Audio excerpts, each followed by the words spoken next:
Pregnant ആയിരിക്കുന്ന ഓരോരുത്തരും watch ചെയ്യുന്ന ഒരു കാര്യമാണ് ഡെലിവറി സ്റ്റോറി. അപ്പം ഞാൻ എൻ്റെ 2 ഡെലിവറി സ്റ്റോറി കുറച്ച് കൺക്ലൂഡ് ചെയ്തിട്ട് ആണ് ഇവിടെ പറയുന്നത്. കാരണം എന്ന് വെച്ച് കഴിഞ്ഞാൽ വളരെ രസകരമായ രീതിയിലും പോകുന്നുണ്ട്, അതേപോലെ കോംപ്ലിക്കേഷൻ എന്ന് പറയാനല്ലെങ്കിലും കുഴപ്പമില്ല. പക്ഷേ എൻ്റെ സെക്കൻഡ് ഡെലിവറി എന്നൊക്കെ പറഞ്ഞിട്ട് ഭയങ്കരമായ കാര്യങ്ങളിലൂടെയൊക്കെ കടന്നു പോയതാണ്. അപ്പം ഞാൻ നിങ്ങളോട് പറയാൻ ആഗ്രഹിക്കുന്ന ഒരു കാര്യം, എൻ്റെ ഒരു ഫ്രണ്ട് എൻ്റെ അടുത്ത് പറഞ്ഞിട്ടുണ്ടായിരുന്നു ഒരിക്കലും ഡെലിവറി സ്റ്റോറി കാണാറില്ല എന്ന്. കാരണം എന്ന് വെച്ചാൽ അതിലുള്ള ഓരോ കാര്യങ്ങൾ എന്തായാലും ആരെങ്കിലും എന്തെങ്കിലുമൊക്കെ സഫർ ചെയ്തിട്ടുണ്ടാവും. ആ കാര്യങ്ങൾ കേൾക്കുമ്പം എനിക്ക് ടെൻഷനാണ്, അയ്യോ അയ്യോ അയ്യോ, പിന്നെ ഉള്ളവരും ടെൻഷനാണെന്ന് പറയും. അപ്പോൾ ഞാൻ പറയുന്നത്, ഞാൻ ഡെലിവറി സ്റ്റോറി ഒത്തിരി കണ്ടിട്ടുള്ള ഒരാളാണ്. എൻ്റെ 2 ഡെലിവറി ടൈമിൽ ഞാൻ ഒത്തിരി കണ്ടിട്ടുണ്ട്. കാരണം എന്ന് പറയാൻ, നമ്മളിപ്പോൾ ഒരു പ്രഗ്നൻസിയിലിരിക്കുന്ന സമയത്ത് ഒത്തിരി കോംപ്ലിക്കേഷൻസ് വരാം. അത് നോർമലാണ്. ഇപ്പം നമ്മുടെ വെള്ളം ബ്രേക്ക് ആയി പോകുക എന്നുള്ളത് അങ്ങനെ. അപ്പോൾ ഇത് നമുക്ക് നോളജ് ഉണ്ടായിരിക്കണം. ഒരു പ്രഗ്നൻ്റ് ആയിരിക്കുന്ന വുമണിന് ആ ഒരു നോളജ് ഉണ്ടായിരിക്കണം എന്നുള്ളത് മസ്റ്റാണ്. നമ്മുടെ ആ ഒരു മനസാന്നിധ്യമാണ് നമ്മൾ എന്ത് സംഭവവും സിറ്റുവേഷൻസും മറികടക്കാൻ പറ്റുള്ളത്. അപ്പം അറിവ് നേടുക എന്നുള്ളത് വളരെ നല്ല കാര്യമാണ്. അപ്പം ഓരോരുത്തരും എക്സ്പീരിയൻസ് ചെയ്തിട്ടുള്ള കാര്യങ്ങൾ പറയുമ്പോൾ അത് കേൾക്കുകയും അതിനെ മനസ്സിൽ വെക്കുകയും ചെയ്യുക. കാരണം ഇങ്ങനെ സംഭവിക്കാം, നമ്മൾക്ക് എല്ലാവർക്കും സംഭവിക്കണം എന്നില്ല. പക്ഷെ അങ്ങനെ സംഭവിച്ചു കഴിഞ്ഞാൽ പെട്ടെന്ന് നമുക്ക് സഡൻലി അതിനുള്ള ഒരു സൊല്യൂഷൻ കണ്ടെത്താൻ പറ്റും, നമുക്ക് അതിനുള്ള അറിവുണ്ടെങ്കിൽ.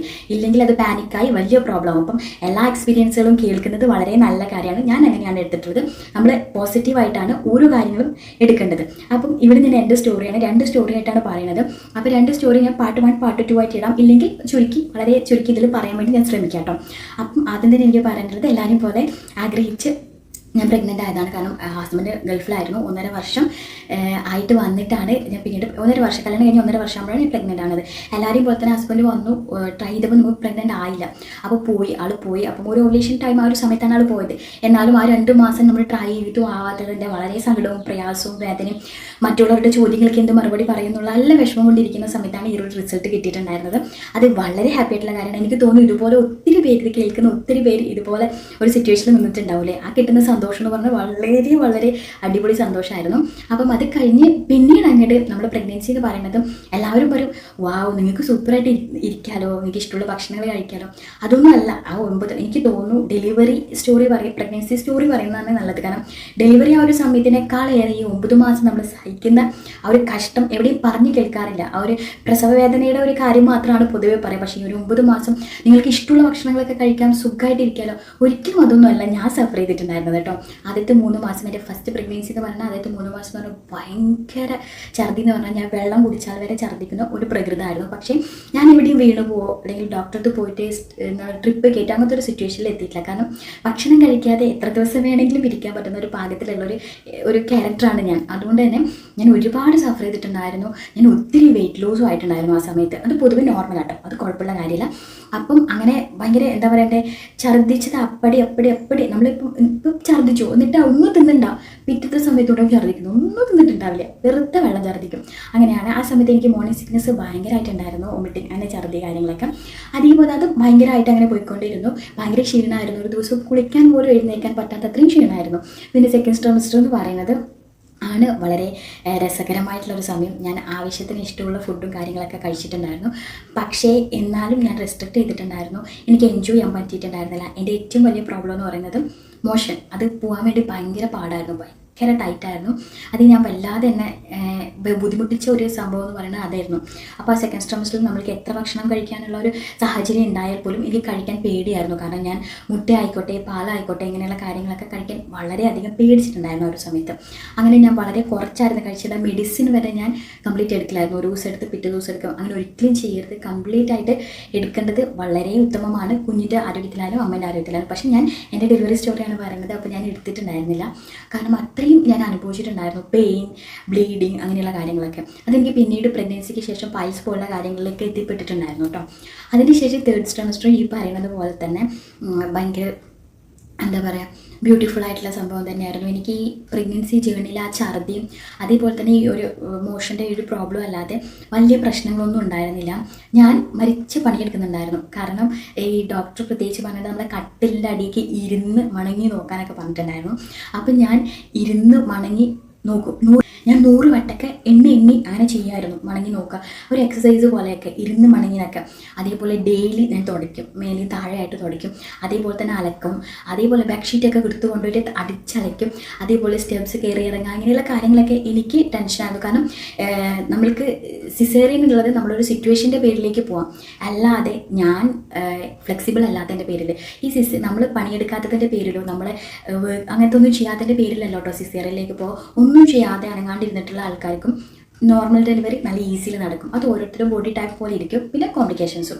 അപ്പം എന്നെ സംബന്ധിച്ചിടത്തോളം ഞാൻ ഇതൊക്കെ ചെയ്തത് ഞാൻ ഫ്ലെക്സിബിൾ അല്ലാത്തതിൻ്റെ പേരിൽ ഒരു 6 മണിക്കൂറിൽ 7 മണിക്കൂർ കൊണ്ട് പ്രസവിക്കേണ്ടത് ഞാനൊരു 20 മണിക്കൂർ ആവരുത്. അപ്പം ഞാൻ ഫ്ലെക്സിബിൾ ആവണം.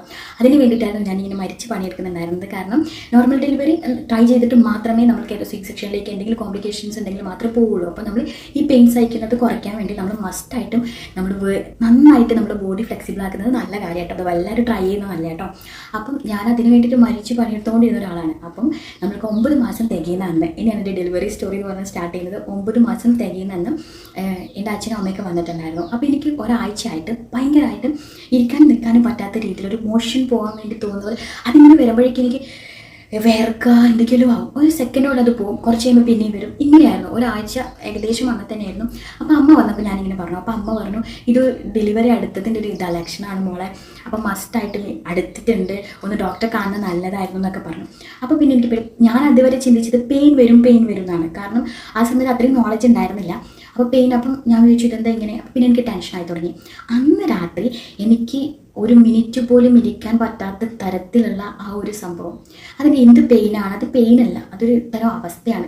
നമുക്കിങ്ങനെ ഇറങ്ങി വരുന്ന പോലെ, നമുക്ക് ടോയ്ലറ്റിൽ പോകണം, പക്ഷെ അത് പറ്റണില്ല, നമുക്ക് നിൽക്കാൻ പറ്റൂല, ഇരിക്കാൻ പറ്റൂല, ശ്വാസം എടുക്കാൻ പറ്റില്ല, അങ്ങനത്തെ ഒരു സിറ്റുവേഷൻ. ആ ഒരു സിറ്റുവേഷൻസ് വന്ന് പിന്നെ അതെനിക്ക് കുറേ സമയത്തേക്ക് ഒരു 1/2 മണിക്കൂറത്തേക്ക് അത് നീണ്ടു നിന്നു. എനിക്ക് തീരെ പറ്റാത്തൊരവസ്ഥ. അപ്പം എൻ്റെ ഹസ്ബൻഡ് നാട്ടിൽ വന്നിട്ടുണ്ടായിരുന്നു. കാരണം 9 തികയുമ്പോഴേക്ക് ആൾ വന്നിട്ടുണ്ടായിരുന്നു ലീവിന്. കാരണം എപ്പോഴും വേണമെങ്കിലും സംഭവിക്കാമല്ലോ. അങ്ങനെ ഞങ്ങൾ ഡോക്ടറത്തേക്ക് അന്ന് നൈറ്റാണ് പോകുന്നത്, സൺഡേ ആണ് വരുന്നത്. ഞങ്ങളന്ന് നൈറ്റ് പോയി നമ്മൾ ഡോക്ടറെ കാണിച്ച്, നേഴ്സ് പരിശോധിച്ചപ്പോഴും ഓപ്പൺ ആയിട്ടില്ല, ഒന്നും ഓപ്പൺ ആയിട്ടില്ല പറഞ്ഞു. കുറച്ച് കഴിഞ്ഞ് ഡോക്ടർ വന്ന് പരിശോധിച്ചപ്പോഴും ഓപ്പൺ ആയിട്ടില്ല പറഞ്ഞു. പിറ്റേ ദിവസം മോർണിംഗിൽ ഡോക്ടർ വന്നിട്ട് പിന്നെയും ഉള്ളു പരിശോധിച്ച സമയത്ത് ഒറ്റ ഒരു വിരലിൽ കിടക്കാൻ മാത്രമേ ഓപ്പൺ ആയിട്ടുള്ളൂ, കുഴപ്പമൊന്നുമില്ല, അതുകൊണ്ട് വീട്ടിലേക്ക് പോവാം, ഇവിടെ നിൽക്കണ്ട എന്നുള്ള രീതിയിൽ പറഞ്ഞു. അപ്പോൾ ഡോക്ടർ പറഞ്ഞു നമുക്കൊരു കാര്യം ചെയ്യാന്നാൽ, എന്തായാലും ഡേറ്റ് ഇവിടം വരെ എത്തിയിട്ടുണ്ട്. പിന്നെ എൻ്റെ വാവയ്ക്ക് വെയിറ്റ് നല്ലോണം ഉണ്ടായിരുന്നു. അപ്പോൾ ഡോക്ടർക്ക് ആ ഒരു ടെൻഷൻ ഉണ്ടായിരുന്നു. ആ സമയത്ത് ഇപ്പോൾ ഡോക്ടർ നോക്കിയിട്ട് പറഞ്ഞു ഒരു കാര്യം ചെയ്യാം, നമുക്ക് ഒരു ദിവസം ഇവിടെ കിടക്കാം, നമുക്ക് ട്രൈ ചെയ്ത് നോക്കാം, പെയിൻ്റെ മരുന്ന് വെച്ച് ട്രൈ ചെയ്ത് നോക്കാം. അങ്ങനെ ഡോക്ടർ എനിക്ക് പെയിൻ്റെ മരുന്ന് വെച്ച് തന്നു. പെയിൻ്റെ മരുന്ന് വെച്ചിട്ട് എൻ്റെ അടുത്ത് പറഞ്ഞു യൂഷ്വലായിട്ടിരിക്കാം, പെയിൻ സ്റ്റാർട്ട് ചെയ്യുന്നുണ്ടെങ്കിൽ എന്തായാലും പറയാന്നുള്ളത്. എനിക്ക് പെയിൻ്റെ മരുന്ന് ഇങ്ങനെ ട്രിപ്പ് ഇങ്ങനെ കയറുന്നുണ്ട് അല്ലാതെ പെയിൻ എന്ന് പറഞ്ഞ ഒരു സംഭവം എൻ്റെ ലൈഫിലേക്ക് വരുന്നില്ല. ഇങ്ങനൊരു സംഭവം എനിക്ക് ഈ ഡെലിവറി ഇരിക്കുന്ന സമയത്ത്, എൻ്റെ സെക്കൻഡ് പ്രഗ്നൻസി സമയത്തായാലും ഞാൻ ദൈവത്തോട് പറഞ്ഞൊരു കാര്യം, പെയിൻ എന്ന് പറയണമെന്ന് അറിയിച്ച് തരണേ എന്നുള്ളത്. എന്തായാലും സി സെക്ഷൻ തന്നെ ആയിരിക്കാം, എന്നാൽ പോലും പെയിൻ എൻ്റെ 6 സെക്ഷൻ ആട്ടോ.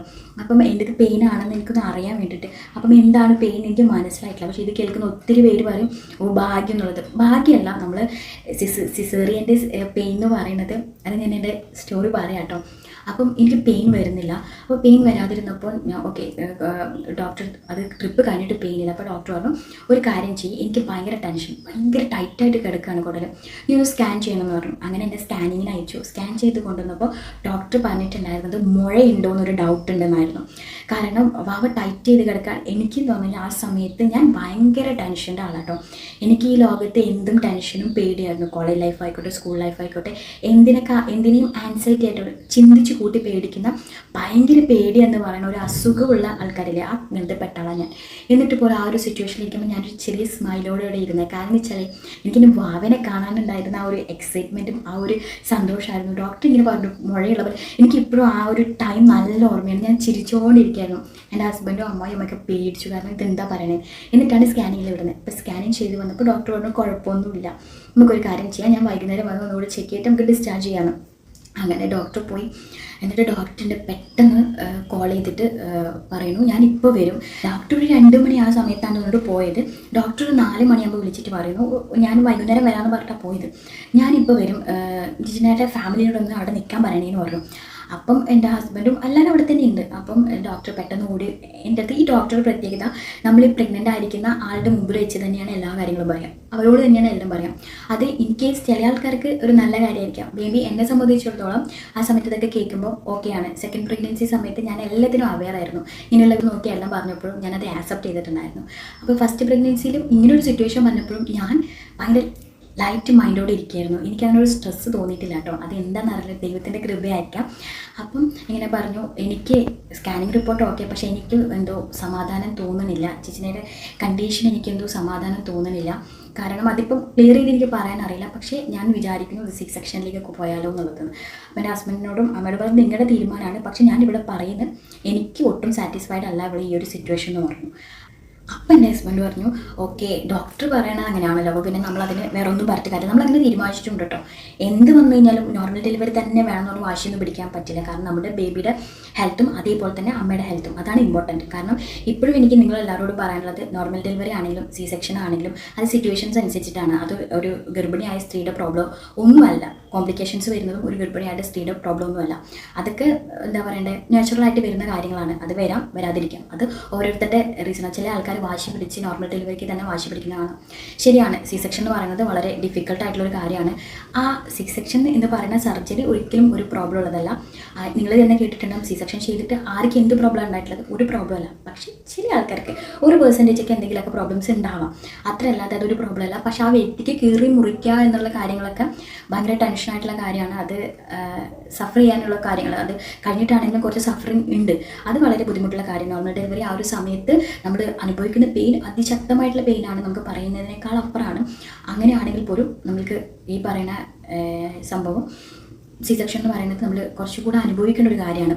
അത് വളരെ ബുദ്ധിമുട്ടുള്ളതാണ്, അതെല്ലാവർക്കും ഭയങ്കര പ്രയാസമുള്ള കാര്യമാണ്. പക്ഷേ നമ്മൾ ഓക്കെ പറഞ്ഞു. സഞ്ജിക അപ്പം തന്നെ ഒരു 9:30 മണിക്കാണ്, രാത്രി 9:30 മണിക്കാണ് എൻ്റെ ഡെലിവറി ആ ഒരു ഓപ്പറേഷൻ ഫിക്സ് ചെയ്തിട്ടുണ്ടായിരുന്നത്. അപ്പോൾ ഡോക്ടർ ആ സമയത്തേക്ക് പിന്നെ നമ്മൾക്ക് അതിന് ശേഷം നമുക്ക് പോയിട്ട് നമ്മളെ ക്ലീൻ ചെയ്യൽ കാര്യങ്ങളും അതേപോലത്തെ അങ്ങനെയുള്ള എല്ലാ കാര്യങ്ങളും, നമ്മുടെ മുടി 2 ഭാഗത്ത് പിൻ ചെയ്ത് കെട്ടി അങ്ങനെ ആ ഡ്രസ്സും കാര്യങ്ങളൊക്കെ ഇടിപ്പിക്കാം, അങ്ങനെയുള്ള കാര്യങ്ങളൊക്കെ നോർമലി ചെയ്തു. എല്ലാവരും ടെൻഷൻ, എല്ലാവരും ഫസ്റ്റ് ഞങ്ങൾ ഫാമിലിയിൽ ഫസ്റ്റ് ഒരു പ്രഗ്നൻസിയാണ്, അത് തന്നെ സി സെക്ഷനാണ്. അപ്പം അതുകൊണ്ട് എല്ലാവരും ഭയങ്കര ടെൻഷനാണ്, ഇത് എന്താ ഇങ്ങനെയെന്ന്. പക്ഷേ ഞാൻ മാത്രം വളരെ കൂളായിരുന്നു. കാരണം ഞാൻ തന്നെ ഇപ്പോഴും ആലോചിക്കുന്നത്, ഒരു സ്കൂളിൽ പോകാൻ പേടിയാണ്, ഒരു ബസ് കയറാൻ പേടിയാണ്, ഒരു ബസ് തിരിച്ചിറങ്ങാൻ പേടി. ഞാൻ എൻ്റെ മോട്ടിവേഷൻ ഒരുപാട് വീഡിയോസ് ഇട്ടുണ്ട്. അതിലൊക്കെ ഞാൻ പറഞ്ഞിട്ടുണ്ട്, ഞാൻ എക്സ്പീരിയൻസ് ചെയ്തിട്ട് ഞാൻ ഇപ്പോഴും എത്തിയിട്ടുള്ള ഒരു സിറ്റുവേഷൻസിനെ ബേസ് ചെയ്തിട്ട് ഞാൻ എല്ലാം പറയാറുള്ളത്. അത്രയും പേടിയുണ്ടായിരുന്ന എനിക്ക് ഒരു പേടിയില്ല. ഞാൻ ഓപ്പറേഷൻ തിയേറ്ററിലേക്ക് ഭയങ്കര ഹാപ്പി ആയിട്ടാണ് കയറിപ്പോയി അവിടെ കിടത്തി. എന്നെ സത്യം പറഞ്ഞാൽ നമ്മൾ ഇരുത്തി മണക്കി അങ്ങനെയാണ് നമ്മൾ, ഞാൻ ഇതൊക്കെ സ്റ്റോറി കേട്ടിട്ടുണ്ടായിരുന്നു കേട്ടോ. അങ്ങനെയാണ് നമ്മൾ ബാക്കിൽ ഇത് വെക്കുക, ഇഞ്ചക്ഷൻ വെക്കുക, അനസ്റ്റേഷൻ എന്നൊക്കെ ഞാൻ കേട്ടിട്ടുണ്ട്. പക്ഷേ എന്നെ സംബന്ധിച്ചുള്ള എന്നെ ഇരുത്തിയിട്ട് ആണ് വെച്ചിട്ടുണ്ടായിരുന്നു. അങ്ങനെ വെക്കും കേട്ടോ, ഇരുത്തിയിട്ട്. പക്ഷേ ഞാനിപ്പോൾ പറയാം, ഇരുത്തി വെക്കുന്നതാണ് ഭയങ്കര സൂപ്പറായിട്ടുള്ള കാര്യം. എന്നെ സെക്കൻഡ് ഡെലിവറിക്ക് മടക്കി കുത്തിയിട്ടാണ് ചെയ്തിട്ടുണ്ടായിരുന്നത്. അത് ഞാൻ എക്സ്പീരിയൻസ് അതിൽ പറയാം കേട്ടോ. അപ്പം ഈ ഇരുത്തി ഇഞ്ചക്ഷൻ വെച്ചപ്പോൾ ഞാൻ സത്യം പറഞ്ഞാൽ ഒന്നും അറിഞ്ഞിട്ടില്ല. ഇങ്ങനൊരു സംഭവം ഇവിടെ കുത്തി കയറുന്നുണ്ടെന്ന് പറഞ്ഞിട്ടില്ല. നമുക്ക് മൊത്തത്തിൽ ബോഡി ധരിക്കും എന്നൊക്കെ കേട്ടിട്ടുണ്ട്, ഒന്നും അറിഞ്ഞിട്ടില്ല. ഇത് എനിക്ക് കിട്ടിയ ബ്ലെസ്സിങ് ആണോ ഒന്നും അറിയില്ല കേട്ടോ, ഒന്നും എനിക്ക് അറിയില്ല. അപ്പോൾ അങ്ങനെ എൻ്റെ ഇത് തുടങ്ങിയപ്പോഴും ഞാനിങ്ങനെ ലൈറ്റായിട്ട് ഇങ്ങനെ കിടക്കുന്നുള്ളത്, ഇങ്ങനെ കുലുങ്ങും കീറുമ്പോൾ എടുക്കുമ്പോഴൊക്കെ ഇങ്ങനെ നമ്മൾ ഷേക്കാവും, ഇങ്ങനെയൊക്കെ ഉണ്ട്. ഇതൊന്നും ഞാൻ അതിൽ അറിഞ്ഞിട്ടില്ല കേട്ടോ. ഇതൊക്കെ അറിഞ്ഞ് പ്രഗ്നൻസിയാണ് സെക്കൻഡ് പ്രഗ്നൻസി, അത് ഞാൻ കറക്റ്റായിട്ട് നിങ്ങൾക്ക് പറഞ്ഞു തരാം കേട്ടോ. അപ്പം ഇതൊക്കെ കഴിഞ്ഞിട്ടും എന്നെ സംബന്ധിച്ചിടത്തോളം എല്ലാ ഇതും കഴിഞ്ഞു. അതിൻ്റെ ഇടയ്ക്ക് പെട്ടെന്ന് എനിക്കൊരു തലവേദന വന്നു, ഭയങ്കരമായിട്ട് സഹിക്കാൻ പറ്റാത്തൊരു തലവേദന വന്നപ്പോൾ നമ്മൾ അനസ്തേഷ്യൻ ഡോക്ടർ നമ്മുടെ അടുത്ത് തന്നെ നിൽക്കും. നമ്മുടെ ഫേസിൽ എന്തെങ്കിലും എക്സ്പ്രഷൻസ് മാറി നമ്മളോട് ചോദിക്കും എന്തെങ്കിലും ഉണ്ടോ, കുഴപ്പമുണ്ടോ എന്നുള്ളത്. അപ്പോൾ ഞാൻ പറഞ്ഞു എനിക്കിങ്ങനെ ഭയങ്കര ഹെഡേക്ക് ഫീൽ ചെയ്യുന്നു എന്ന് പറഞ്ഞു. അപ്പോൾ എൻ്റെ കയ്യിലേക്ക് ഒരു ഇഞ്ചക്ഷൻ എടുത്തിട്ടുണ്ടായിരുന്നു കേട്ടോ. അത് കഴിഞ്ഞ് പിന്നെ അത് നോർമലായി. അത് കഴിഞ്ഞിട്ട് പിന്നെ മൊത്തം മരുന്ന് കെട്ടി എന്നെ സാധാരണ നമ്മളെ റൂമില്ലേ ICUയുടെ ആ റൂമിൽ കൊണ്ടുപോയി കിടത്തി. ആ റൂമിൽ കിടത്തിയതിന് ശേഷമാണ് ഞാൻ അനുഭവിച്ച എൻ്റെ എല്ലാ കാര്യങ്ങളും. കാരണം ഞാൻ ഈ പ്രഗ്നൻസി ജേണി മുഴുവൻ എനിക്ക് മെൻ്റലി ആണെങ്കിലും നല്ല സപ്പോർട്ടായിരുന്നു, ഫിസിക്കലി ആണെങ്കിലും നല്ല സപ്പോർട്ടായിരുന്നു, വീട്ടിലാണെങ്കിലും ഹസ്ബൻഡാണെങ്കിലും. അതിനുശേഷമാണ് എനിക്ക് ഭയങ്കര വിഷമങ്ങളും പ്രയാസങ്ങളും വന്നു തുടങ്ങിയത്. ഞാൻ അവിടെ എത്തി, എന്നെ അവിടെ കിടത്തിയ സമയത്ത് എനിക്കൊരു 3:30 മണി ആ ഒരു സമയമൊക്കെ ആയപ്പോഴാണ് അവിടെ കിടന്നൊരു 1.5 മണിക്കൂറോളം ഞാൻ ഒന്നും അറിയാതായിരുന്നു കിടന്നത്. അതുകൊണ്ട് തന്നെ ആ റൂം ഫുൾ AC ആയിരിക്കും, നമ്മൾ അത്രയും സെക്യൂർ ആയിട്ടായിട്ട് വയ്ക്കുക. AC ആണെന്നുകൊണ്ട് തന്നെ നമുക്ക് ഷിവറിങ് ഉണ്ടാവും. അപ്പം ഞാൻ നല്ല ഷിവർ ചെയ്യുന്നുണ്ടായിരുന്നു. ഷിവർ ചെയ്തതിന് എല്ലാവരും കാണാൻ വന്നിട്ടുണ്ടായിരുന്നു. കാണാൻ വരുന്നവർ ഇങ്ങനെ ഷിവർ ചെയ്ത് നിൽക്കാറും അത്രയും ഷിവറിങ് ഉണ്ടായിരുന്നു. എനിക്ക് സഹിക്കാൻ പറ്റാത്ത എത്ര തുണി എൻ്റെ മേലേക്ക് നേഴ്സ് ഇട്ടിട്ടും എൻ്റെ ഷിവറിങ് മാറുന്നുണ്ടായിരുന്നില്ല. അത്രയും ഷിവറിങ് ആയിരുന്നു ആ സമയത്ത് ഉണ്ടായിരുന്നത്. അത് കഴിഞ്ഞിട്ട് ഒരു 3:30 മണിയൊക്കെ ആകുമ്പോഴാണ് ലൈറ്റായിട്ട് എനിക്ക് പെയിൻ സ്റ്റാർട്ട് ചെയ്ത് തുടങ്ങി. എനിക്ക് ഈ കാല് ചെറുങ്ങനെ പെയിൻ എടുക്കുന്ന പോലെ അങ്ങനെ കാലൊക്കെ അനങ്ങാൻ മനസ്സിലായി തുടങ്ങി. അതൊക്കെ നമുക്ക് ഇതിൻ്റെ താഴോട്ടേക്ക് വെട്ടിയിട്ട പോലെ എന്തെങ്കിലും ഉണ്ടോ എന്ന് നമുക്കറിയില്ല. ഞാൻ ടെൻഷനായിരുന്നു. ഞാൻ ഇങ്ങനെ എനിക്ക് നോക്കാൻ പറ്റില്ല, അവിടെ ഡ്രസ്സ് ഉണ്ടോ തുണി ഉണ്ടോ, ഇവർ ഓരോരുത്തർ കാണാൻ വരുമ്പോഴും എൻ്റെ പേടി തരുന്നു അവിടെ ഡ്രസ്സ് ഉണ്ടോ തുണി ഉണ്ടോ എന്നൊക്കെ. കാരണം വെച്ചാൽ എനിക്ക് അവിടെ ഒന്നുമില്ലാത്തൊരു ഫീലാണ്. ഇങ്ങനെ പൊക്കി നോക്കാനുള്ള ശേഷി ഉണ്ടായിരുന്നില്ല ആ സമയത്ത്. അപ്പോൾ പിന്നെ എനിക്ക് മെല്ലെ കാലനങ്ങാൻ തുടങ്ങി. കാലം ഇങ്ങനെ അനങ്ങിയപ്പോഴത്തേക്കും എനിക്ക് ചെറിയ പെയിൻ വന്നു. അപ്പോൾ എനിക്ക് ഓട്ടോമാറ്റിക്കലി മനസ്സിലായി എനിക്ക് ഇടയ്ക്കിടയ്ക്ക് ഇങ്ങനെ നമുക്ക് ഹിപ്പായിട്ട് കുറച്ച് അനക്കാൻ പറ്റുന്ന പോലെ തോന്നി. അനക്കി നോക്കാനൊക്കെ നമുക്കൊരു തോന്നും. അങ്ങനെ തോന്നിയപ്പോൾ എനിക്ക് പെയിൻ വരാൻ തുടങ്ങി. പെയിൻ നന്നായിട്ട് വരാൻ തുടങ്ങി. നല്ല പെയിൻ ആയിരിക്കും, അത് തുറന്ന് പറയുന്നതിനെ കൊണ്ടുവന്നാൽ നല്ല ഹെവി പെയിൻ ആയിരിക്കും. നമുക്ക് സഹിക്കാൻ പറ്റാത്ത പെയിൻ, നമുക്ക് ഇരിക്കാനോ നിൽക്കാനോ ഒന്ന് കാലിൻ്റെ വിരൽ അനക്കാൻ പോലും പറ്റാത്തത്ര പെയിൻ ഉണ്ടാവും. അത് നമ്മൾ തീർച്ചയായിട്ടും സഹിക്കും, കാരണം നമ്മുടെ കുഞ്ഞിന് വേണ്ടിയിട്ട് നമ്മളെല്ലാം സഹിക്കും. അപ്പോൾ അത്രയും പെയിൻ ഉണ്ടായിരുന്ന സമയത്ത് എനിക്ക് അവിടെ നിന്നിട്ടുണ്ടായിരുന്ന സിസ്റ്റർ ഭാഗത്ത് നിന്ന് ഉണ്ടായിരുന്ന ഒരു റിയാക്ഷൻസ്, അവരെന്നോട് കാണിച്ചിട്ടുണ്ടായിരുന്ന അവരുടെ സർവീസ് സേവനം അത് വളരെ ബാഡായിരുന്നു. കാരണം അത് എന്നെ ഇപ്പോഴും മനസ്സിനെ വല്ലാതെ അലട്ടുന്ന, ഒരുപാട് പ്രയാസപ്പെടുത്തുന്ന, പക്ഷേ ഇങ്ങനെയുള്ള എക്സ്പീരിയൻസ് ഒക്കെ പിന്നീട് എനിക്ക് ഒരുപാട് ധൈര്യങ്ങളാണ് തന്നിട്ടുള്ളത്. അതുകൊണ്ട് തന്നെ ഓക്കെ. പക്ഷേ ആ സമയത്ത് പെട്ടെന്നാണ് എൻ്റെ ഓപ്പറേഷൻ വന്നിട്ടുണ്ടായത്. അവിടെ സിസ്റ്റേഴ്സ് കുറവായിരുന്നു. അപ്പം അവിടെ ഉണ്ടായിരുന്ന 3 സിസ്റ്റേഴ്സ്, അവിടെ ഉണ്ടായിരുന്ന 2 സിസ്റ്റേഴ്സ് എൻ്റെ കൂടെ ഓപ്പറേഷൻ തിയേറ്ററിൽ വന്നിട്ടുണ്ടായിരുന്നു. അപ്പോൾ അവർ ഓപ്പറേഷൻ തിയേറ്ററിൽ വന്നു എന്ന ഒരു കാരണവശാൽ അവർ 2 പേരും അടുത്ത 2 ബെഡിൽ കിടന്നു. എനിക്ക് ഇപ്പോഴും ഓർമ്മയുണ്ട്, ചന്ദനമഴ സീരിയൽ അങ്ങനെ എന്തോ കാണുന്ന വെച്ചൊക്കെ ഞാൻ കേൾക്കുന്നുണ്ട്. അപ്പോൾ അവരെ കിടന്നിട്ട് അവർ ഒരു കാര്യം. അപ്പം ഈ ചേച്ചിയാണ് ഇവിടെ എൻ്റെ കാര്യം മൊത്തം നോക്കണേ. ഈ ചേച്ചിക്ക് അതിൻ്റെ ഫ്രസ്ട്രേഷൻ തന്നെയാണെന്ന് എനിക്ക് മനസ്സിലായി. അപ്പം എൻ്റെ അടുത്ത് ഭയങ്കര ഞാൻ ഷിവർ ചെയ്യുമ്പോൾ എനിക്ക് ഒരു പുതപ്പ് തരുമെന്നൊക്കെ ചോദിച്ച സമയത്ത് എന്നെ വല്ലാതെ ഷൗട്ട് ചെയ്തിട്ടുണ്ടായിരുന്നു. എല്ലാവരും ഇങ്ങനെ തന്നെയാണ്, നിന്നെപ്പോലെ തന്നെയാണ് ഞാനും പ്രസവിച്ചത്, എനിക്ക് ഓപ്പറേഷൻ തന്നെയായിരുന്നു, അങ്ങനെയൊക്കെ എൻ്റെ അടുത്ത് പറഞ്ഞു കേട്ടോ. ഞാൻ സ്റ്റക്കായിപ്പോൾ ഒരു പുതപ്പ് ചോദിച്ചതിൻ്റെ പേരിൽ ഇങ്ങനെ പറയേണ്ട ആവശ്യമുണ്ടോ എന്ന് എനിക്കറിയില്ല. അപ്പം ഞാൻ ഓക്കെ ഒന്നും പറഞ്ഞില്ല. ഞാൻ ഇതിങ്ങനെ പിന്നെ നമ്മൾക്ക് വെള്ളവും ഭക്ഷണം ഒന്നും തരില്ല. അപ്പം എനിക്ക് ദാഹിച്ചിട്ട് വായൊക്കെ വരണ്ടപ്പോൾ ഞാൻ ചോദിച്ചു വെള്ളം തരുമ്പോൾ വെള്ളം കുടിക്കാൻ പാടില്ല, ഡോക്ടറായിരുന്നു ഓരോ ചീത്ത വാങ്ങിത്തരാന്നൊക്കെ പറഞ്ഞു കുറേ പറഞ്ഞു കേട്ടോ. അപ്പം നമ്മൾ പ്ലീസ് പറഞ്ഞു. ആ സമയത്ത് കുട്ടിക്ക് പോളിയോ ഒട്ടിക്കലേ അതുപോലത്തെ ഒരു ട്യൂബിൽ ഒരു 2 തുള്ളി വെള്ളം ഒട്ടിച്ചു. എനിക്ക് തോന്നുന്നത് നമ്മൾക്ക് വേണ്ടി വെക്കുന്നത് തന്നെ ആയിരിക്കാം ഒട്ടിച്ച് തരാൻ വേണ്ടിയിട്ട്. അപ്പോൾ അങ്ങനെ 2 തുള്ളി വെള്ളം ഒട്ടിച്ചു തന്നു കേട്ടോ. അതൊക്കെ കഴിഞ്ഞ് രാവിലെ ആയ സമയത്ത് എനിക്ക് ഫുൾ ബോഡി അറിയാൻ തുടങ്ങി. എനിക്ക് നല്ല പെയിനായി സഹിക്കാൻ പറ്റില്ല. അപ്പോൾ എനിക്ക് ഡോക്ടർ പ്രത്യേകിച്ച് പറഞ്ഞിട്ടുണ്ടായിരുന്നു എനിക്കൊരു കാപ്പി മാത്രം, ചായ കാപ്പി കൊടുക്കാന്നുള്ളത്. അപ്പോൾ എനിക്കത് അമ്മ കൊണ്ടുവന്നു. അതിൻ്റെ ഇടയ്ക്ക് ഭാവേനെ കൊണ്ടുവന്നിട്ട് അതിൽ പ്രത്യേകിച്ചൊരു കാര്യം കേട്ടോ. എൻ്റെ ഡെലിവറി സമയത്ത് എല്ലാവരും എക്സ്പെക്ട് ചെയ്യുന്ന ഒരു കാര്യം, നമ്മുടെ കുഞ്ഞിനെ നമ്മളാണ് ആദ്യം കാണാനുള്ളത്. എൻ്റെ ഫസ്റ്റ് ആ ഒരു ഡെലിവറിയിൽ എനിക്ക് കാണാൻ പറ്റിയിട്ടില്ല. കാരണം എൻ്റെ ഡെലിവറി ഡോക്ടർക്ക് ഞാൻ അത്രയും താങ്ക്സ് പറയുന്നു കേട്ടോ. കാരണം ആ സമയത്ത് ഡോക്ടർ ഓൺ ദി സ്പോട്ടിൽ എൻ്റെ ഒരു ഓപ്പറേഷൻ ഫിക്സ് ചെയ്തത് ഭാഗ്യം വാവ മഷി ഇളക്കിയിട്ടുണ്ടായിരുന്നു. അപ്പം മഷി ഇളക്കലും അവളെ എടുക്കലുമായിരുന്നു, പക്ഷെ അവൾ കുറച്ച് കുടിച്ചിട്ടുണ്ടായിരുന്നു. അപ്പോൾ അവൾക്ക് അതിൻ്റെതായ രീതിയിൽ ഇഞ്ചക്ഷൻസും കാര്യങ്ങളൊക്കെ 5 ഡേയ്സ് ഉണ്ടായിരുന്നു. അപ്പം അവൾ പെട്ടെന്ന് ഒരു തോടുമായിരുന്നു ചെയ്തിട്ടുണ്ടായിരുന്നു. കാരണം അവൾ അത് ക്ലീൻ ചെയ്തിട്ടില്ലെങ്കിൽ അത് അവൾക്ക് ബാധിക്കും, പിന്നെ ICU അങ്ങനെയൊക്കെ ആക്കേണ്ടി വരും. അപ്പോൾ അവളെ എടുത്ത് തോണ്ടി എനിക്ക് കാണിച്ചു തന്നിട്ടുണ്ടായിരുന്നു. അപ്പോൾ എനിക്ക് ഫീഡ് ചെയ്യാൻ വേണ്ടിയിട്ട് ഒരു 3-4 മണിക്ക് അവളെ കൊണ്ടുവന്നപ്പോഴാണ് എൻ്റെ മോളെ ആദ്യമായിട്ട് കാണുന്നത്. കാരണം ബാക്കി എല്ലാവരും കണ്ടിട്ടാണ് ഞാൻ കണ്ടിട്ടുണ്ടായിരുന്നത് എൻ്റെ മോള്. അപ്പം അവളെ ഫീഡ് ചെയ്യാൻ വന്നിട്ടുണ്ടായിരുന്നു എൻ്റെ അടുക്ക്. ആ സമയം ഫീഡ് ചെയ്തിട്ട് പോയി. പിന്നെ ഈ പറഞ്ഞ പോലെ രാവിലെ എഴുന്നേറ്റ സമയത്ത് നമുക്ക് പാഡ് വെക്കേണ്ടി വരും. അതുവരെ നമ്മൾക്ക് അവർ കെട്ടി ഇതാക്കിയിട്ടുണ്ടാവും. അപ്പോൾ അത് ക്ലീൻ ചെയ്ത് നമ്മൾ പാഡ് കാര്യങ്ങൾ വെക്കേണ്ടി വരും. അപ്പം അമ്മയോട് അത് എൻ്റെ ഡ്രസ്സും അവിടെ ഗ്രീൻ ഡ്രസ്സ് ആയിട്ടുണ്ടായിരുന്നു, എൻ്റെ മാക്സിം ഇതൊക്കെ കൊണ്ടുവരാൻ പറഞ്ഞു. എന്നിട്ട് ഈ നേഴ്സ് എൻ്റെ അടുത്ത് പറഞ്ഞു എഴുന്നേറ്റിട്ട് പല്ല് തേച്ചതിന് ശേഷം ഇതിടാൻ. ഞാൻ എഴുന്നേക്കാൻ ഞാൻ വിചാരിച്ചു അപ്പോൾ ഞാൻ എഴുന്നേക്കാൻ കുറേ ബുദ്ധിമുട്ടി ഞാൻ പാടുപെടാണ്. എന്നോട് പറഞ്ഞു പിന്നെ എപ്പോഴും എല്ലാവരും ഉണ്ടാകുന്ന വിചാരം ഇതിങ്ങനെ എഴുന്നേക്കേണ്ടതാണ്, സ്വയം ചെയ്യേണ്ട കാര്യമെന്നൊക്കെ പറഞ്ഞു. ഞാൻ ഓക്കെ, എനിക്ക് അറിയുന്നില്ല, ഞാൻ കൈ കുത്തി എനിക്ക് തോന്നുന്നില്ല ഈ സിസേറിയൻ കഴിഞ്ഞിട്ടുള്ള ആരെങ്കിലും ഇതിൽ കാണുന്നുണ്ടെങ്കിൽ അവർക്ക് മനസ്സിലാവും ഫസ്റ്റ് ടൈമത്തെ പെയിൻ. സമയത്ത് ഞാൻ കൈ കുത്തി എഴുന്നേറ്റിരുന്നു. എൻ്റെ ദൈവം ഈ സ്വർഗ്ഗം കണ്ട ഒരു വേദനയായിരുന്നു. എന്നിട്ട് ഞാൻ കാലെടുത്ത് എനിക്ക് താഴേക്ക് ഇടണം, എന്നാലും പല്ലേക്കാൻ പറ്റുള്ളൂ. കാലെടുത്ത് ഞാൻ എങ്ങനെയെങ്കിലും താഴേക്ക് ഇട്ടു. ആ വേദന ഒന്നും ഇപ്പോഴും ഞാൻ അറിയുന്നുണ്ട്. കാരണം ഇങ്ങനത്തെ ഒരു സിറ്റുവേഷൻസ് വന്നിട്ടുണ്ടെങ്കിൽ മുഖത്ത് നോക്കി ചോദിക്കാട്ടോ, നേരത്തെ നിങ്ങൾ പൈസ കൊടുത്തിട്ടാണ് അവിടെ നിൽക്കുന്നത്. അന്ന് ഞാനൊരു ചെറിയ പ്രായത്തിലൊരു പെൺകുട്ടിയാണ്, എനിക്ക് അറിയില്ല ഒന്നും. അപ്പോൾ ഞാൻ കാലിട്ടിരുന്നു. ഞാൻ ഹൈറ്റ് കുറഞ്ഞ ഒരാളാണ്, ഹൈറ്റ് പൊന്തി ബെഡും. അപ്പം എൻ്റെ അടുത്ത് പല്ലൊക്കെ പറഞ്ഞ് ഞാൻ പല്ലൊക്കെ തേച്ചു ഇതൊക്കെ അവരത് കൊണ്ട്. അപ്പോൾ എൻ്റെ അടുത്ത് ഇത് വെച്ചിട്ടുള്ള പാൻറ്റീസ് ഉണ്ടായിട്ട് ഇത് ഇടുന്നു. എനിക്ക് താഴെ ഇറങ്ങിയാലല്ലേ ഇടാൻ പറ്റുള്ളൂ. എന്നോട് താഴെ ഇറങ്ങി എന്നിട്ടല്ലേ ഇടും. ഞാനൊരു തുള്ളിനിടും. നിങ്ങളെന്താ എല്ലാവരും ആലോചിച്ച് നോക്കണം. ഇത്രയും സ്റ്റിച്ചിരിക്കുന്ന ഞാൻ താഴേക്ക് ഒരു തുള്ളി. എന്നിട്ട് ഞാൻ ഒരു കാലൊക്കെ എനിക്കൊന്നും ഞാൻ പറഞ്ഞ ഒന്ന് ഇട്ടിട്ട് ഇതൊക്കെ സ്വയം ചെയ്യേണ്ടതാണ്. ഞാൻ ഒരു കാല് കയറ്റി മാറ്റിക്കാൽ എങ്ങനെയല്ലോ ഇട്ടു. മാക്സിമം ഇടുന്നതിന് കുഴപ്പമില്ല നിർത്തുന്നത്. പിന്നെ അത് കയറിയിരിക്കാൻ ഞാൻ പെട്ട പാട്. ഞാൻ എങ്ങനെയല്ലോ കയറിയിരുന്ന് അവസാനം എനിക്ക് കൊണ്ടുവന്ന ചായ അതൊക്കെ ഉണ്ടായിരുന്നു. എനിക്കത് കഴിക്കാനേ പറ്റുന്നുണ്ടായിരുന്നില്ല, കാരണം ഞാൻ അനുഭവിക്കുന്ന പെയിൻ. അപ്പോൾ ഞാൻ കിടത്തു എന്ന് പറഞ്ഞു, ഇല്ല പറ്റില്ല, ഇത് ചായ കുടിക്കേണ്ടി കുടിച്ചിട്ട് ഞാൻ പറഞ്ഞു രാജൻ ഞാൻ ഇങ്ങനെ മുഖ്യമുള്ള ഞാൻ ആ ചായ കുടിച്ചിട്ട് ഞാൻ എന്താക്കി, എന്നെ അവർ അന്ന് കിടത്തി തന്നു കേട്ടോ, എല്ലാവരും കിടത്തി തന്നു. ആ കിടന്നിട്ട് പിന്നെ ഞാൻ കുറേ കരയുന്നതിന് തന്നെ കുറേ വഴക്ക് പറഞ്ഞു, എന്തൊക്കെയോ പറഞ്ഞു, ഇങ്ങനെ ഞാൻ എല്ലാവർക്കും പെയിനുള്ളത് അങ്ങനെ ഇങ്ങനെയൊക്കെ പറഞ്ഞു. അപ്പോൾ ഞാനിങ്ങനെ ആലോചിച്ചത് എന്തെന്ന് ഈ പറയുന്നത്, ഇനി എന്നെ ഉറങ്ങിപ്പോയിട്ടോ. അന്നേരം ഉറങ്ങുക, രാത്രി ഉറങ്ങാത്തതിന് തന്നെ കുറേ വഴക്ക് പറഞ്ഞു. ഈ ഷിവർ ചെയ്യുന്ന എനിക്ക് ഉറങ്ങാൻ പറ്റില്ല, കാരണം ഞാൻ ഉറക്കില്ലാത്ത ഒരാളാണ്. എനിക്ക് 1.5 മണിക്കൂർ എടുക്കും ഉറങ്ങാൻ. എനിക്ക് എന്തെങ്കിലും ഡിസ്റ്റർബൻസ് ഉണ്ടെങ്കിൽ എനിക്ക് ഉറങ്ങാൻ പറ്റില്ല, അങ്ങനത്തെ ഒരു ക്യാരക്ടറാണ്. എനിക്ക് ഉറങ്ങാൻ പറ്റണില്ല. അപ്പോൾ ഞാൻ ഉറങ്ങാത്തതിന് കുറേ വഴക്ക് പറഞ്ഞിട്ടുണ്ടായിരുന്നു കേട്ടോ രാത്രി. അപ്പോൾ അതൊക്കെ കഴിഞ്ഞിട്ട് നമ്മൾ നേഴ്സ് മാറും, 7 മണി ആകുമ്പോൾ ഞാൻ ഉറങ്ങിപ്പോയിട്ടുണ്ടായിരുന്നു. ഞാൻ കണ്ണുറക്കുമ്പോൾ എനിക്ക് വേറെ നേഴ്സായിരുന്നു. അപ്പം എൻ്റെ അടുത്ത് പറഞ്ഞു ചായ കുടിച്ചോ എന്ന് ചോദിച്ചു. അപ്പോൾ ഞാൻ പറഞ്ഞു കുറച്ച് കുടിച്ചിട്ടുള്ളൂ. അപ്പോൾ പറഞ്ഞാൽ കുടിച്ചോ, വെള്ളം എന്തെങ്കിലും കുടിച്ചോ എന്ന് പറഞ്ഞിട്ട് എന്നോട് കുടിച്ചോ എന്ന് പറഞ്ഞോട് ഞാൻ കൈകുത്തി എല്ലാം എണീക്കാൻ പോകുന്നത്. എന്നെ വന്ന് പിടിച്ചിട്ട് എന്താ മോളെ നീ കാണിക്കണേ, ഇപ്പോൾ ഓപ്പറേഷൻ കഴിഞ്ഞ് വന്നതല്ലേ ഉള്ളൂ, ഞാനിത് പൊക്കി തരാം കട്ടിൽ, എന്നിട്ട് മെല്ലെ ഇരുന്നാൽ മതി, എന്തെങ്കിലും ഇനിയിപ്പോൾ ഡിസ്റ്റർബൻസ് എന്നോട് പറ, ഞാൻ ആക്കിത്തരാം. അപ്പോൾ ഞാനിങ്ങനെ തന്നെ നോക്കി, ദൈവമേ ഇതൊക്കെ കഴിഞ്ഞിട്ടിരിക്കുക ചേച്ചി, എഴുന്നേക്കലും നടക്കലും തുള്ളലും ഇടലൊക്കെ കഴിഞ്ഞിട്ടിരിക്കുക, ചത്ത പെയിൻ അനുഭവിച്ചിട്ടിരിക്കുകയാണ്. പക്ഷെ എനിക്ക് ആ സിസ്റ്റർ ഫേസ് ഞാൻ മറക്കില്ല കേട്ടോ. എന്നെ ഉപദ്രവിച്ച സിസ്റ്ററല്ല, ആ പറഞ്ഞ സിസ്റ്ററെ.